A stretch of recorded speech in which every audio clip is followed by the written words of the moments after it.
요한복음 강의 오늘 24번째 시간입니다. 오늘은 요한복음 11장 1절부터 46절입니다. 나사로를 깨우러 가자라는 제목입니다. 나사로를 깨우러 가자. 제가 언젠가 인터넷에서 흥미로운 글을 하나 읽었습니다. 불교계의 큰 스님이라는 휴암 스님이라는 분이 계셨대요. 본명은 이현우라는 분이고 이분은 이제 1916년에 태어나서 2003년에 돌아가셨는데 한국 불교에 굉장히 큰 영향을 끼치신 분이라 이렇게 평가를 하고 있습니다. 그분이 1987년인가 이런 책을 하나 쓰셨대요. 한국 불교의 새 얼굴 이런 책을 이제 썼는데 그 책에 나오는 대목 중에 이런 대목이 있어요. 한번 잘 들어보세요. 복에 환장한 불교인들아, 너희들의 스승은 진리를 찾겠다고 왕궁의 왕자의 자리를 버리고 순환과 고난을 자처하여 가장 낮은 자리에서 비로소 진리를 얻어 너희에게 그 진리를 가르치고자 하였거늘 너희들은 그 스승의 이름을 부리면서 그 스승이 버린 것들을 구하고 있구나. 이 복에 환장한 불교인들아, 과연 내 조국 대한민국에 불교가 존재하는가? 이 대한민국의 불교 인구가 1300만 명에서 130명으로 줄어든다 할지라도 불교를 좀먹고 있는 기복주의는 하루속히 무너져야 한다. 이 복에 환장한 불교인들아. 이렇게 외친 대목이 있어요. 제가 그거를 읽고 깜짝 놀랐어요. 이야, 불교에 이런 사람이 있다니. 이 기독교가 외쳐야 될 소리를 지금 불교에서 외친 거예요. 기독교가 외쳐야 될. 여러분, 우리 기독교는 어떻습니까? 불교라는 이 단어를 기독교라는 단어로 바꿔놓으면 그 양반이 외친 그 글은, 그 외침은 정확히 우리 기독교인들을 향한 메시지라 이렇게 생각이 들었어요. 제가 바꿔서 한번 다시 읽어볼게요. 이 복에 환장한 기독교인들아, 너희들의 스승은 너희들을 구원하겠다고 하늘 보좌를 버리고 가장 낮은 곳으로 내려와서 너희들의 죄를 위하여 상상할 수도 없는 고통을 겪으며 십자가에 매달려 너희들을 구원했건만 너희들은 그 예수가 달려있는 십자가 앞에 와서 도대체 무엇을 구하고 있느냐? 이 복에 환장한 기독교인들아, 과연 내 조국 대한민국에 기독교가 존재하는가? 여러분 어떻습니까? 좀 심했나요? 정말 저는 이 글을 읽고 우리 불교가 아니라 이 기독교가 외쳐야 될 이야기를 한 것이라고 이렇게 봐요. 여러분, 우리 기독교와 다른 종교의 차이가 뭡니까? 기독교와 다른 종교. 세상의 수많은 이 종교들처럼 그저 기독교도 이 세상을 살아가는 데 필요한 것들을 구하는 그런 종교이냐 하는 거죠. 그것을 이제 기복, 복을 구한다 이런 뜻이에요. 세상의 수많은 종교들은 다 샤머니즘이에요. 샤머니즘. 무당 종교란 말이죠. 무당 종교. 부처를 믿고 사는 것이나 다른 종교를 믿고 사는 것이나, 그렇다면 예수를 믿고 사는 것이 그저 다른 종교, 자기 신 앞에 나가서 복을 구하고 비나이다 이 땅에 있는 것들을 구하는 그런 종교하고 별반 차이가 없다면 도대체 우리 기독교는 무엇이란 말입니까, 여러분? 예수를 믿고 산다는 것이 무엇이 있습니까? 이제 예수를 믿는 것이 다른 종교의 그 신을 믿는 거랑 똑같다면 저는 기독교 안 믿을 거예요. 우리 목사도 안 할 거예요. 전 종교 진짜 안 믿을 거예요, 그러면. 기독교는 생명의 종교예요. 복을 구하는 샤머니즘의 종교가 아니고 기복 종교가 아닙니다. 이방인들, 예수 안 믿는 사람들이 이 땅에서 먹을 것, 마실 것, 입을 것 때문에 자기 신 앞에 나가서 비나이다를 외치는 것과 같은 그런 종교가 아니란 말이죠. 아니, 기독교밖에 참 종교가 없어요. 종교란 자기 참신 앞에 자기의 실체를 깨닫고 그 앞에 엎드리는 거예요. 그 앞에. 기독교는 생명의 종교입니다. 말씀이 육신이 되어 우리 가운데 계신 생명의 주이신 예수를 품는 종교예요. 그 예수를 만나는 종교고, 예수로 인해서 죄로 죽을 영혼이 살림을 받는 그런 종교란 말이죠. 그 예수를 통해서 죄에서 건져지고, 그 예수를 통해서 사망에서 건져지고, 그 예수를 통해서 죽음을 이기고 생명을 누리는 것, 그것이 기독교란 말이에요. 이 사실을 교회를 다니면서도 제대로 배우지 않고 모르기 때문에 죄에서 건져진다는 것이 무엇인지, 죽음에서 생명을 얻는다는 것이 무엇인지 그걸 모르니까 오늘날 수많은 교인들이 예수를 믿는다고 하면서도 그저 샤머니즘, 기복 종교로 그렇게 기독교를 이해하고 있는 것입니다. 성경은 말합니다. 의인은 없나니 하나도 없다. 이 말이 무슨 말이에요? 모든 인생은 다 죄인이란 말이에요. 아담의 타락 이후에 자연적 출생 방법으로 태어나는 이 땅의 모든 인생들은 다 죄인이라는 겁니다. 죄를 가졌기 때문에 하나님의 영광에 이르지 못하고, 죄를 가졌기 때문에 그 죄의 싹은 사망이라, 이렇게 말해요. 죄의 대가는 사망이라. 우리가 교회를 다니면서 신앙생활을 하면서 성경을 제대로 배우지 않기 때문에 죄의 싹이 사망이라는 이 말조차도 제대로 이해를 못하고 사는 거예요. 신앙생활을 하면서도 예수를 믿는다는 것이 무엇인지를 모르니까 내가 죄에서 건진받았다는 사실을 이해를 잘 못하고서 그저 다른 종교인들이 그러는 것처럼 자기 신 앞에 나가서 복을 구하는 것처럼 우리도 그러는 걸로 착각한다는 것이죠. 죄의 싹은 사망이라. 그래서 아담의 타락 이후에 모든 인생은 다 죄인이란 말이에요. 그러니까 모든 인생은 다 사망의 인생이라. 사도 바울이 그걸 열심을 내가지고, 그는 그렇게 신앙적 열심을 내서, 종교적 열심을 내서 행위로 하나님을 기쁘시게 하고 그 대가로 복을 받아 누리게 열심히 하다가 어느 순간에 그리스도를 만나고서 깨달았어요. 야, 이게 아니었구나. 그걸 깨닫는 순간 바울이 뭐라고 고백합니까? 나는 곤고한 자로다. 기댈 곳이 없다는 말이에요. 의지할 곳이 없다는 말이에요. 나는 곤고한 자로다. 이 사망가 나를 건져내랴. 이 사망의 몸에서 누가 나를 건져내랴 하는 거예요.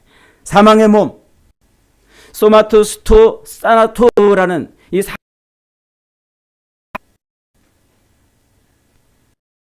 체와 함께 묶여 있는 몸이란 말이에요. 옛날에 그 로마의 형벌 중에 아주 지독히 악한 형벌이 뭐냐면, 살인을 하잖아요. 그럼 똥똥똥. 그래서 시체가 썩어져 자기 생살이 같이 썩어져 가는 거예요.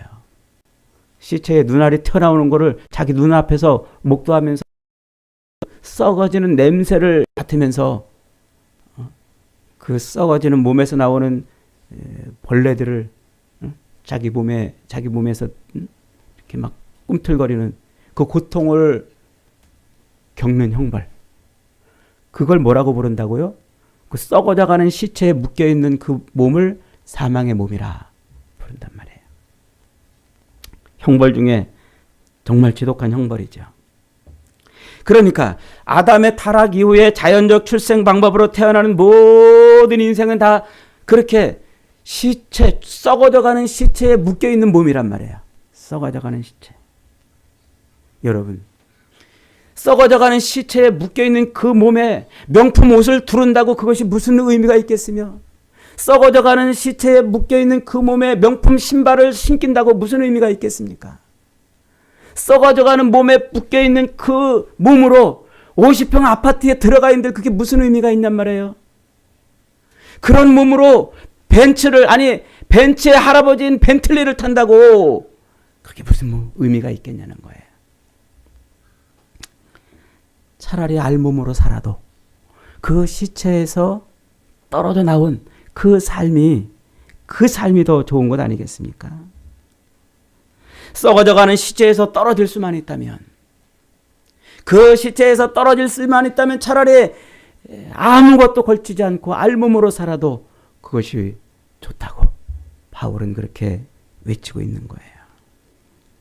그 길만 있다면, 그 시체를 나에게서 떼어놓을 수만 있다면 뭔들 못하겠습니까? 여러분, 기독교는 바로 그 시체에 묶여있는 우리의 몸을, 우리 인생을 어떻게 그 시체에서 떼어놓을 수 있는가, 그걸 가르쳐주는 종교예요. 그걸 어떻게 생명을 얻을까, 이 결국은 썩어져 죽어갈 수밖에 없는 우리 인생에 어떻게 생명을 얻을 것인가, 이 방법을 가르쳐주는 종교란 말이죠.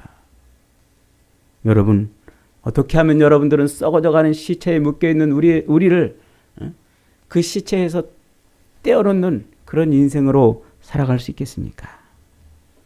오늘 우리가 만나는 이 나사로는 그 중요하고 어려운 문제에 대한 명쾌한 답을 줍니다. 본문은 나사로가 앓다가 죽었다고 말합니다. 어떤 병든 자가 있다 이렇게 말하는데, 정확한 번역은 어떤 사람이 병을 앓다가 죽었다 이렇게 말하고 있어요. 병을 앓다가. 인생은 앓다가 죽는 거란 말이에요. 앓다가. 그것이 사망의 몸이라는 거예요. 우리는 다 그렇게 앓다가 죽어요. 질병 때문에 앓다가 죽고, 사랑 때문에 앓다가 죽고, 돈 때문에 앓다가 죽고, 먹고 사는 문제 때문에 앓다가 죽고, 이런저런 관계들로 인해서 속을 끓이고 앓다가 그렇게 다 가는 것이 인생. 삶의 짐을 짊어지고 허덕이며 그렇게 앓다가 죽는 것이 인생이라는 거예요. 그런데 그렇게 죽었던 나사로가 4일 만에 다시 살아납니다. 무덤에서 걸어 나왔습니다. 성경에는요, 죽었다가 살아난 사람들의 이야기가 많이 나와요. 몇 명씩 나올까요? 여러분 한번 세본 적 있나요? 죽었다가 살아난 사람들의 이야기. 예수님만 부활하신 게 아니에요. 나사로도 부활했고요. 죽었다 살아난 사람들의 이야기가 여러분들이 생각하는 것보다 훨씬 더 많은 사람들이 죽었다 살아났어요. 세상에 어떤 종교가 죽었다 살아난 이야기를 이렇게 자세하게 기록해 놓고 있는 종교가 있습니까? 그런데 성경은 죽었다가 살아난 이야기들로 가득 차 있단 말이에요. 죽었다가 살아난 이야기로. 그래서 성경입니다. 그리고 그 성경의 기록들은 대부분 그때 그 일을 경험한 사람들이 살아있을 때 그 사람들에게 읽혀졌던 이야기들이에요. 읽혀졌던. 예수님께서 십자가에서 돌아가셨을 때 예루살렘 성소에서는 휘장이 위에서부터 아래로 쫙 찢어졌다고 그랬습니다. 그렇게 휘장이 위에서부터 아래로 찢어질 때에 땅이 흔들리고 바위가 터지고 무덤이 열리며 많은 죽음들이 일어났다고 성경은 그렇게 묘사하고 있지 않습니까? 예수님이 그 부활할 때 수많은 무덤들이 열려가지고 많은 사람들이 쏟아져 나왔다고 마태복음 27장은 기록해 놓고 있어요. 엄청난 일이 일어난 거죠. 그때 그 사건은 나사로의 부활과 함께 특별합니다. 왜 특별합니까? 죽은 인생이 살아날 길이 있다는 것입니다. 오늘 이 나사로가 바로 우리에게 말하고 싶은 게 그 얘기예요. 이 나사로의 사건을 통해서 말하고 싶은 게 바로 그것이란 말이죠. 나사로는 마르다와 마리아와 두 동생과 함께 예루살렘 근처에 있는 베다니라는 작은 동네에 살았습니다. 아마 이 가족을 예수님은 특별히 사랑했던 것 같아요. 예수님께서 예루살렘을 오갈 때마다 들러서 편안하게 쉬었던 집이었던 것 같습니다. 마르다도 예수님께 나사로를 일컬을 때 주께서 사랑하시는 자가 병에 걸렸나이다 이렇게 표현하고 있지 않습니까? 나사로는 아마 예수님하고 말이 통하는 사이였던 것 같아요. 그런데 그만 그가 어떤 병에 걸렸는지는 모르겠는데 며칠을 앓다가 죽었습니다. 나사로가 죽기 전에 마르다는 얼렁 이 나사로의 병이 심각한 상태라고 예수님에게 전가를 넣었습니다. 빨리 와서 좀 도와달라. 빨리 와서. 그런데 예수님께서는 불이 나게 달려가지 아니하시고 일부러 거기서 이틀을 더 머물러 계셨습니다. 마치 나사로가 죽기를 기다리던 것처럼 말이죠. 근데 알고 봤더니 진짜 그런 거였어요. 나사로가 죽기를 기다렸던 겁니다. 그 자리에 내가 그 자리에 없었던 것을 인하여 너희들이 하나님의 영광을 보게 될 것이라는 것이죠. 왜 예수님은 나사로가 죽기를 기다렸을까요? 예수님께서는 엄청난 계획을 세우고 계셨던 겁니다. 그것이 무엇입니까? 이 나사로의 죽음을 통해서 온 세상 사람들, 오고 오는 모든 교회와 성도들에게 하나님의 영광과 그리스도의 영광을 보여주고 싶었던 겁니다. 그것도 그냥 말씀으로 하지 아니하시고 아주 스펙타클한 방법으로 스펙타클, 우리 눈알이 툭 튀어나올 정도로 신기한 광경이라는 말이에요. 그런 신기한 광경을 우리에게 보여줌으로써 말하고 싶은 것이 있었다는 것이죠. 사도 요한은 그것이 예수님의 십자가 죽으심과 부활이다. 그 얘기를 지금 하고 있는 거예요. 이 나사로의 죽음이 예수 그리스도의 그 십자가 죽으심과 부활 이야기를 하려고 지금 이렇게 일을 벌이고 있다 이 얘기예요. 2절을 한번 읽어볼까요? 2절. 이 마리아는 향유를 붓던 머리털로 향유를 주께 붓고 머리털로 주의 발을 닦던 자라. 그래요? 11장 이전까지 마리아가 언제 와가지고 예수님의 머리에 향유를 붓고 자기 머리털로 그것을 닦아주었습니까? 안 나와요. 이 이야기는 12장에 가서 나와요. 근데 12장에 있는 이야기를 지금 사도 요한이 일부러 끄집어 놔가지고 이 앞에다 기록을 하면서 이 마리아가 예수님의 머리에 향유를 붓던 바로 그 마리아였다고 콕 찍어서 지금 얘기를 하고 있어요. 이게 사도 요한이 굉장히 의도적으로 이 본문을 지금 기록을 해주고 있는 겁니다. 그게 뭡니까? 이 오라버니의 일을 풀어가는 이 일을 통해서 예수가 누구신지를 마리아가 이미 말했다는 거예요. 언제? 그리스도의 머리에 향유를 붓던 그 일로 예수 그리스도의 그 십자가 죽으심과 부활 이야기를 요 나사로의 이야기를 풀어가면서 이미 그것을 보여줬다. 이런 얘기예요. 그러니까 사도 요한은 마리아가 예수님의 머리에 향유를 붓는 사건, 곧 예수님이 십자가에서 죽으시는 그 사건을 마리아가 준비하면서 예수님의 그 장례를 준비하면서 행했던 그 일을 끄집어다가 지금 이 나사로의 죽음 이야기를 설명하고 있다는 것이죠. 이틀을 기다린 예수님이 드디어 나사로의 집으로 가십니다. 근데 그렇게 갈 때 제자들에게 뭐라고 하고 가십니까? 나사로가 잠들었다. 깨우러 가자. 에이 예수님, 차라리 잠들었다면 얼마나 좋겠습니까? 죽었습니다. 나도 안다. 죽은 거 나도 안다. 그렇게 예수님은 나사로의 죽음을 잠으로 표현을 했어요. 잠으로. 그리고서는 나사로의 집에 도착하셨습니다. 죽은 지 이미 4일이나 지나서 썩는 냄새가 났습니다. 한 발 늦게 도착한 예수님을 붙들고 마리아가 원망하며 웁니다. 주님, 조금만 빨리 오시지. 조금만 빨리 오셨더라면 얼마나 좋았겠습니까? 주님이 조금만 빨리 오셔서 여기 계셨더라면, 조금 빨리 오셔서 우리를 도와주셨더라면 오라버니가 죽지 않았을 겁니다. 나중에 온 마리아도 똑같은 소리를 합니다. 예수님의 지연은 너무나 마음이 아픈 일이었죠. 왜 늦으셨습니까? 왜? 그때 도우셨더라면 좋았지 않았겠습니까? 그러자 예수님께서 마르다에게 이렇게 말합니다. 마르다야, 네 오라비는 다시 살아나리라. 다시 부활하리라. 복음이죠. 복음. 네 오라비는 다시 살아나리라. 그러나 그게 어디 죽은 사람 앞에서 슬퍼하고 있는 사람들에게 할 말입니까? 제 친구 하나는 세월호 침몰 사고 때 아들을 잃었어요. 그 세월호에 자기 아들이 타고 있었는데 그때 아들을 잃었어요. 세월호를 인양하는 날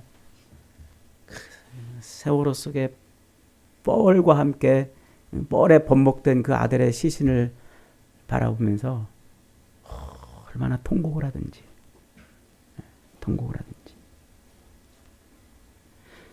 저는 그 세월호가 그 인양되어 수많은 아이들이 죽음이 확인될 때까지 매일 기도했어요. 하나님, 제발 기적이 일어나게 해주세요. 그 속에 에어포켓이 있어서 그 아이들이 거기서 잘 견디고 있다가 요 세월호가 올라올 때 모두 다 살아서 돌아오게 해주세요. 그래서 온 국민들이 춤추게 해주세요. 그렇게 기도했어요. 그러나 너무 슬프고도 안타깝게 기적은 일어나지 않았습니다. 그날 제 친구는 목사임에도 불구하고 야, 이 친구야, 너무 슬퍼하지 마라. 네 아들 지금 살아날 거야. 이런 위로에 저의 멱살을 잡고 욕을 퍼부었어요. 예수를 믿으면 부활한다는 소망을 갖고 있어도 그런 슬픔을 당하면 견딜 수가 없는 법입니다. 그런 슬픔에 몸부림치고 있는 그런 사람 앞에서는 이제 곧 부활할 거야 라는 말은 의미가 없는 말이에요. 아마도 마리아나 마르다도 그런 심정이지 않았을까 싶습니다. 그렇지 않아도 고통스러운데 웬 농담이냐고, 미친 것 아니냐고 화를 참지 못했을 것입니다. 마르다도 이렇게 말하잖아요. 예수님의 말씀을 믿지 못했어요. 그래서 그렇게 대답합니다. 주님, 마지막 날에 마지막 부활할 때에 그가 다시 살아날 것을 내가 믿습니다. 그가 다시 살아날 것을 믿습니다. 마지막 날이 곧 부활의 날이라고 하는 이 신앙을 가진 것도 대단한 신앙입니다. 그러나 지금은 아니라고 생각했어요. 지금은. 마지막 날에. 오늘날 많은 그리스도인들이 가지고 있는 지식 아닙니까? 오늘날 많은 그리스도인들이 가지고 있는 신앙이 이겁니다. 마지막 날에 주님이 재림하심으로 죽었던 자가 다 부활할 것이라고 다 믿고 있어요. 우리도 죽었다가 부활할 것이라고 믿어요. 그러나 지금은 아니라고 생각해요. 지금은 아니라고 생각하기 때문에 지금 내 삶에서 주님은 의미가 없는 거예요. 매일매일 살아가는 삶 속에서 나에게 생명을 주시는 주님은 의미가 없어요. 이 사망의 몸에서 그 사망의 밧줄을 끊어내신 그 주님은 의미가 없고 그저 인생의 짐을 해결해 달라고, 그저 삶의 문제를 해결해 달라고 그렇게 간구하고 또 기도하는 것입니다.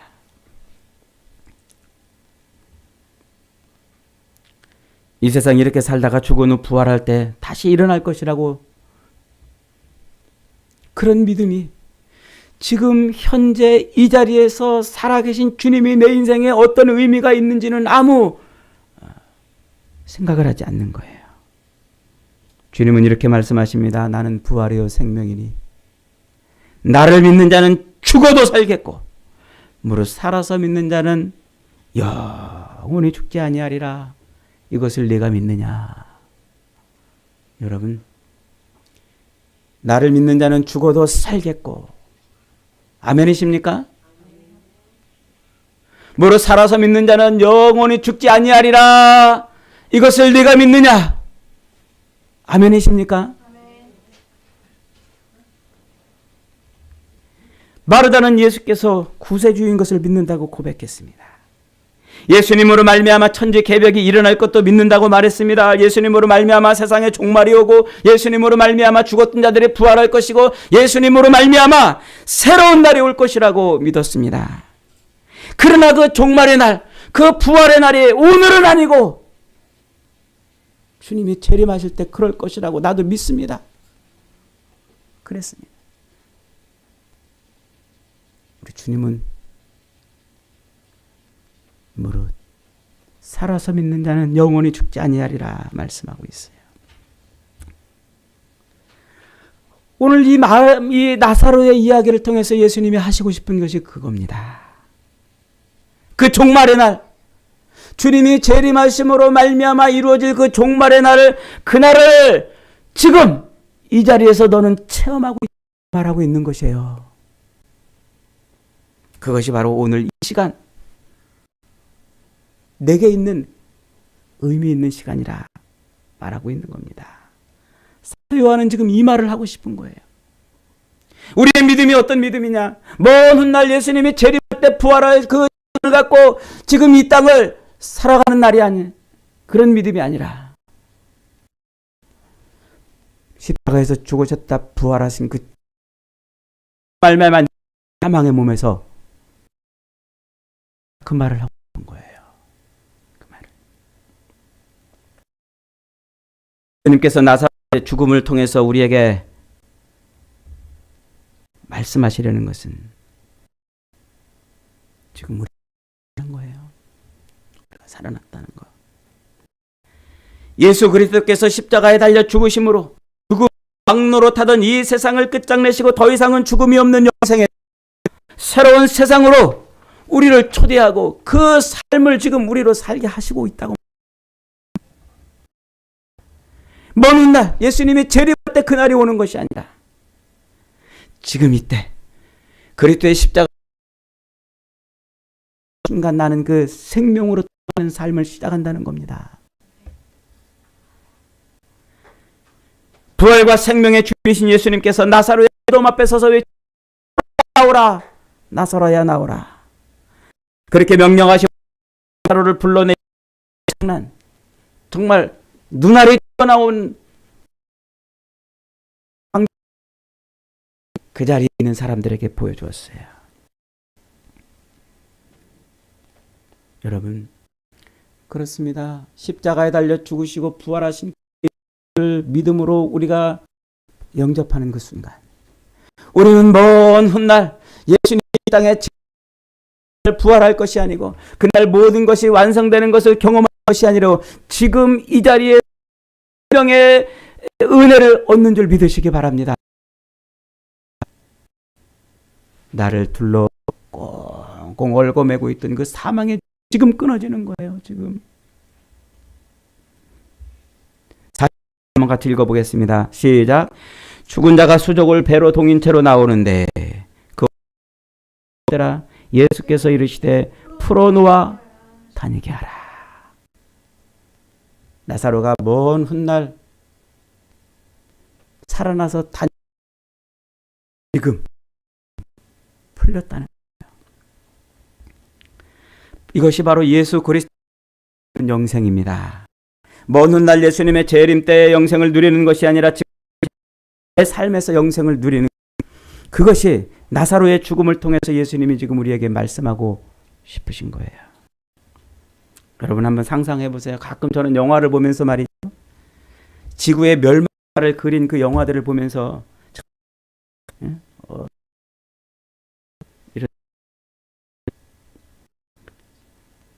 이 지구가 멸망하는 그 장면들을 막 영상 얼마나 막 엄청납니까?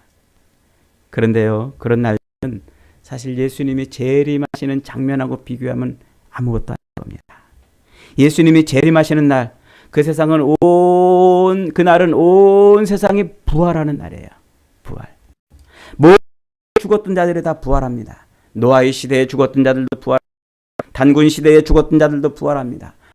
시대에 죽었던 자들도 살아납니다. 삼국 죽었던 자들도 다시 살아납니다. 고려 시대에 죽었던 자들도 살아나고, 하늘에서 죽은 자들이 다시 살아나고, 바다에서 죽었던 자들이 살아나고, 불에 죽었던 자들이 살아나고, 살아나고, 사고로 죽었던 자들이 살아나고, 쓰나미로 죽었던 자들이 살아나고, 살해당해 죽은 자들도 사형당한 자들도 살아나고,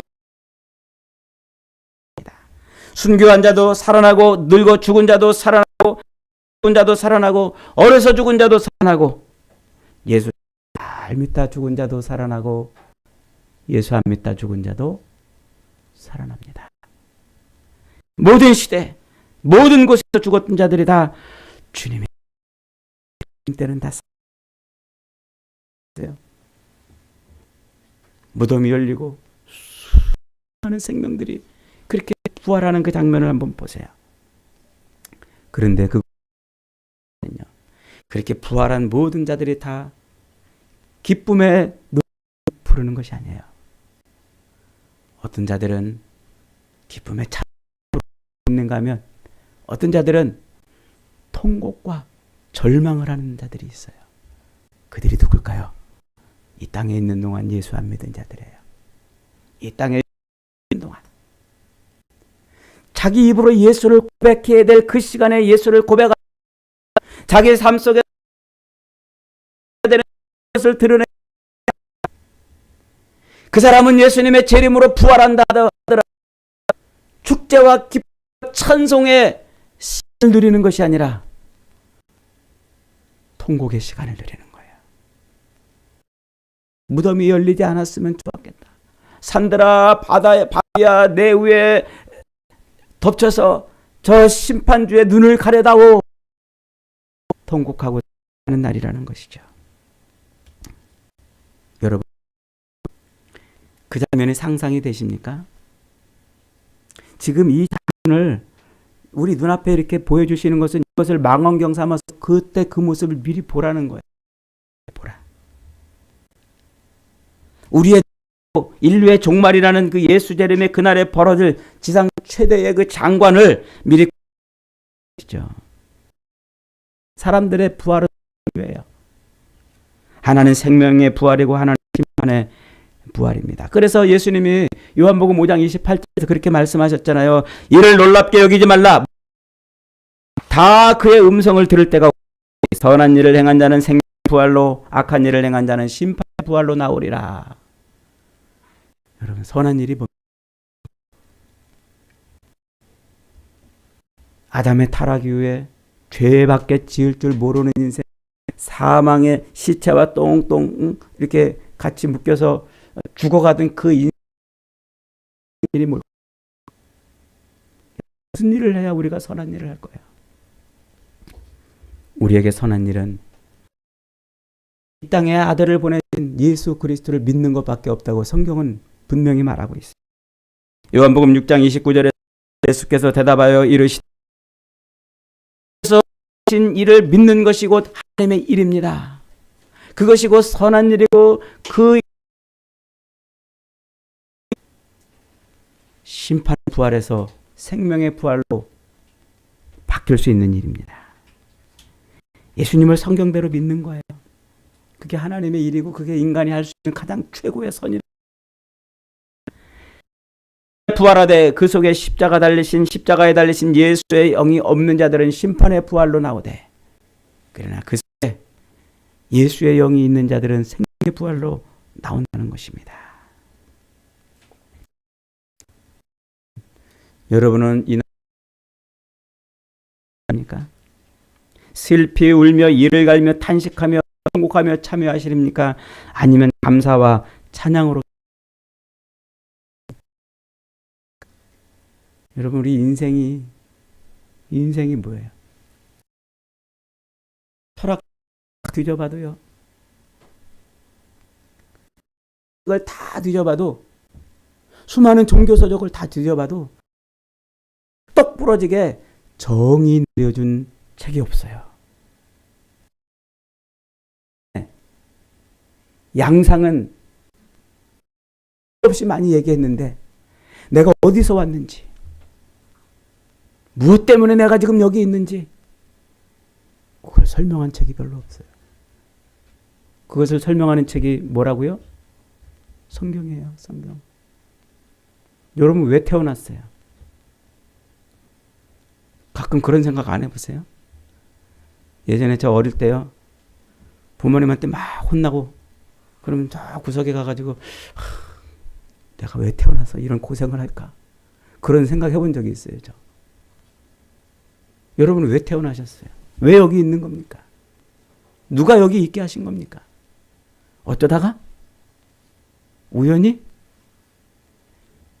한 20여 년 전에 제가 가르치던 학생 하나가 공부도 안 하고 막 그러니까 부모한테 막 맨날 혼나고 막 야단 맞고 못된 생각, 나쁜 생각을 하더라고요. 아, 나는 여기 살 인생이 아닌가 보다. 나는 괜히 태어났나 보다. 그러면서 막 나쁜 마음을 품는 거예요. 그래서 제가 그 학생 만나가지고 상담을 하는데, 목사님, 저는 찢어진 콘돔이에요. 그러더라고요. 찢어진 콘돔이에요. 야, 그 무슨 소리야? 그랬더니 엄마 아버지가 저를 낳지 말아야 되는데 실수로 낳았대요. 실수로. 그 말을 듣는데 얼마나 기가 막히는지, 얼마나 자기가 여기 왜 있는지 아무도 안 가르쳐 준 거예요. 성경을 읽어보면 성경은 우리 인생을 뭐라고 그런다고요? 한번 따라해봅시다. 인생은 하기 싫어요. 왜 이렇게 목소리가 작아요? 너무 심각한 얘기를 해서 그런가?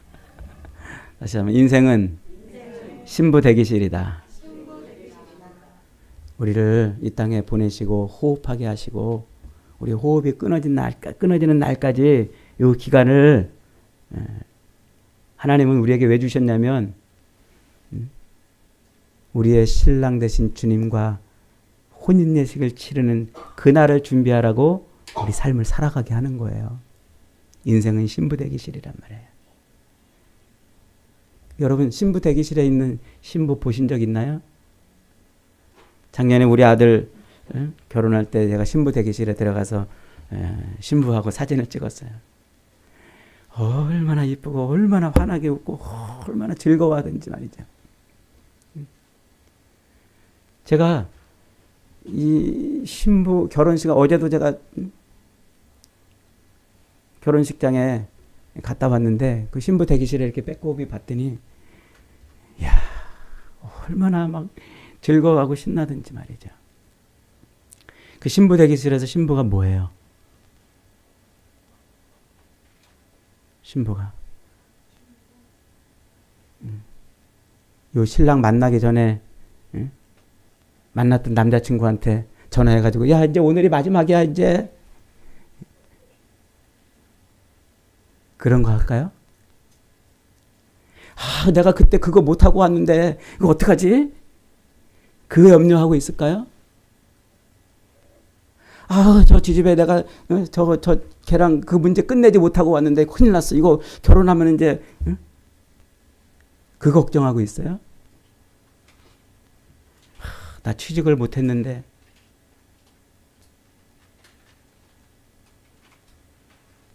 근데 결혼하면 어떡하나? 그 걱정하는 신부 봤어요?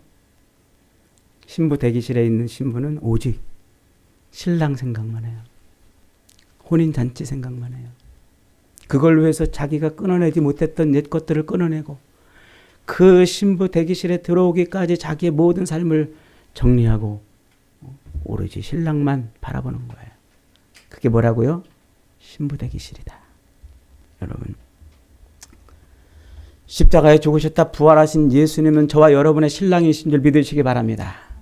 먼 훗날 그분이 우리의 신랑으로 오실 것이 아니라 지금 그분은 우리와 함께 하셔서 우리의 신랑이 되시는 분이십니다. 그래서 지금 그분과 우리는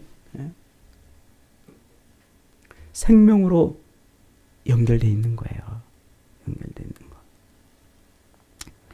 물을 떠난 물고기가 파닥거리며 물을 찾듯이 죄로 인해서 하나님을 떠난 인생들은 헐떡거리며 하나님을 찾습니다. 어떤 이는 태양을 하나님이라고 부르고 어떤 이는 달을 보고 혹은 별을 보고 신이라고 하고 보이는 것들마다 신의 이름을 붙여놓고 거기에 엎드려서 자기 인생의 이런저런 문제들을 해결해 달라고 기도하고 엎드려 간구합니다. 어떤 이는 사람의 형상을 만들어 놓고 어떤 이는 짐승의 형상을 만들어 놓고 그 앞에 절을 하며 그 이름을 부르고 자기의 소원을 쏟아놓습니다. 어떤 이들은 세상에 믿을 것이 하나도 없다고 외치고 모든 것은 다 무덤으로 끝나는데 죽으면 그만이지 무슨 종교가 필요하고 신이 필요하냐고 말합니다. 교회를 다니면서도 기도하지 않고 매일 성경을 공부하지 않고 주일 예배에 집중하지 않고 그럭저럭 살아가는 그리스도인들이 많습니다. 교회를 다닌다고 말하면서도 자기 삶에 신랑으로 오신 생명으로 오신 주님을 붙들고 살지 못하니까 세상 사람과 비스무리하게 살아요. 그것을 어려운 말로 세속화되었다. 탈종교화되었다. 이렇게 말하는 거예요. 자기 인생이 시체에 묶인 줄도 모르고 자기가 죽음으로 향해서 가는 줄도 모르고 그렇게 사는 사람이 많아요. 여러분 생각해 보세요. 지금 자기 인생이 죽음을 향해서 가고 있다는 것을 알게 되면 뭐 할까요? 이렇게 살다가 죽는 거지. 그렇게 죽음을 맞이할 사람들이 있을까요? 저는 오랫동안 신방하면서 연세 많으신 분들 이제 곧 돌아가실 것 같아가지고 고통 속에 있는 분들도 많이 가서 위로해드리고 기도를 했어요. 근데 놀랍게도요. 90세 거의 100세가 다 돼서 곧 내일 모레 곧 돌아가실 것 같은 양반들도 죽음을 두려워해요. 죽기 싫어해요.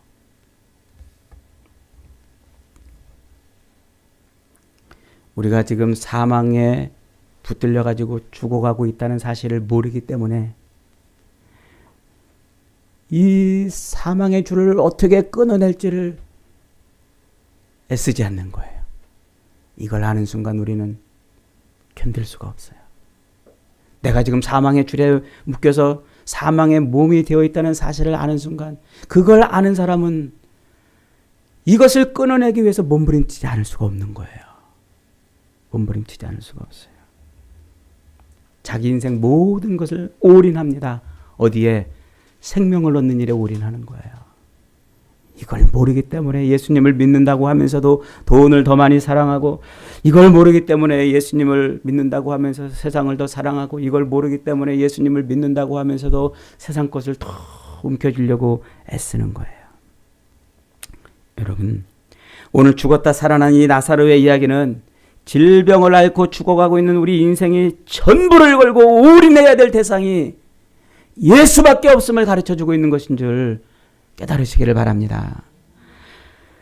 예수님만이 우리의 죄를 대신해서 십자가에서 죽임당하시고 그분만이 우리의 모든 죄를 위해서 부활하신 분이에요. 죽음을 이기신 분이고 우리를 꽁꽁 둘러매고 있던 그 사망의 줄을 끊어내신 분이십니다. 우리의 영원한 구원을 위해서 기꺼이 그런 고통과 시련을 당하시고 우리에게 생명을 주신 분이십니다.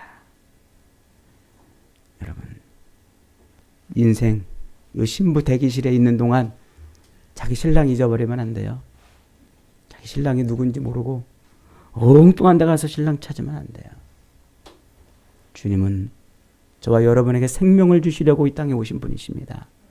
생명을 주시기 위해서 십자가에서 죽으시고 부활하신 줄 믿으시기 바랍니다.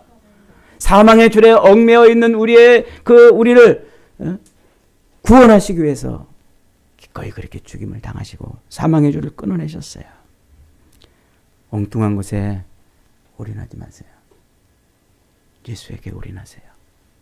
예수를 점점 더 알아가시기 바랍니다. 우리 육신에 다하는 호흡이 끊어지는 날까지 그리스도의 장성한 분량이 충만한 데까지 자라도록 여러분들 예수에 집중하시기 바랍니다. 예수를 붙들고 예수에게 집중할 때 그때 우리는 사망의 두려움이 아니라 생명의 잔치를 날마다 누리는 거예요. 그래서 사도 바울은 내가 날마다 죽노라. 내가 날마다 죽노라.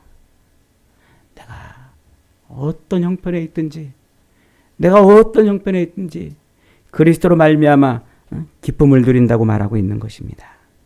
사랑하는 여러분, 우리의 모든 사망의 줄을 끊어내기 위해서 십자가에서 죽으신 예수를 날마다 시마다 때마다 일마다 붙들고 그분을 점점 더 알아가서 그분 안에서 오늘도 우리에게 주시는 생명을 누리시기를 바랍니다. 매일매일의 삶이 그런 삶이 되시기를 주님의 이름으로 축복합니다. 아멘.